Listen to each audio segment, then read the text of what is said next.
La cité d'Yar el-Shams, au cœur d'Alger, à près d'1 kilomètre de la présidence de la République. Des dizaines de constructions de fortune, collées les unes aux autres, de minuscules logements F1 et F2 construits sous la colonisation française. Nous sommes allés à la rencontre de ces jeunes qui se sont révoltés pour des logements décents. Ceux qui acceptent d'être filmés nous montrent les blessures de la veille. Regarde, un policier m'a frappé avec une pierre. Et ensuite j'ai pris des coups de matraque. C'est juste du mépris tout ça. Et la démonstration se poursuit. Les jeunes veulent à tout prix nous montrer leurs blessures.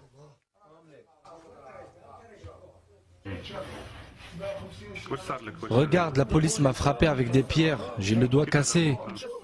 Tous sont unanimes. S'ils se sont révoltés, c'est pour en finir avec leurs conditions de vie. Les logements, les autorités les ont donnés à des femmes célibataires. Il n'y a aucune qui ne soit mariée. Elles viennent de l'Ouest. Moi j'ai cassé. Et j'espère que tout le monde se soulèvera. S'il y a soulèvement, peut-être qu'enfin on sera des hommes avec notre fierté. Qui nous donne les logements, on arrêtera. Sinon on continue. Yassine, la trentaine, décide de nous faire visiter son F2. Avec son père et sa mère, ils sont 10 à vivre dans ce baraquement. Regarde les toilettes, regarde où on vit. Dans cette chambre, on est 4 à dormir, on fait la relève pour dormir. Fiancé, il vient de faire sa demande en mariage. Mais il y a un problème. Aucune épouse n'accepterait ces conditions de vie. Je vais la mettre où? Si elle rentre, je serai obligé de sortir dehors. Je suis bloqué. Moi, je suis éboueur. Je gagne 50 € par mois, honnêtement. C'est mieux que 100 € gagnés par le vice.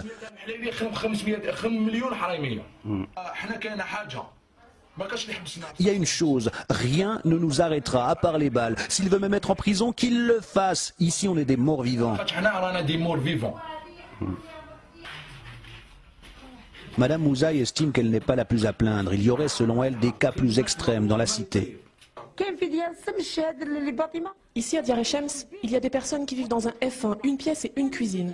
Au début, ils étaient un couple et leurs enfants, puis leurs enfants se sont mariés, ils ont fait eux-mêmes des enfants et ils sont devenus une ribambelle dans le même appartement. Ici, le plus jeune prétendant au mariage à 40 ans, avec le manque de place, il peut toujours pas se marier, le pauvre.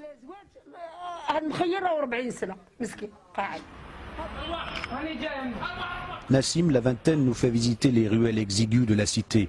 Avec l'humidité, il est devenu asthmatique. Ici, on est 8 à vivre dans un F2. Dis-lui que tu n'avais pas d'asthme avant.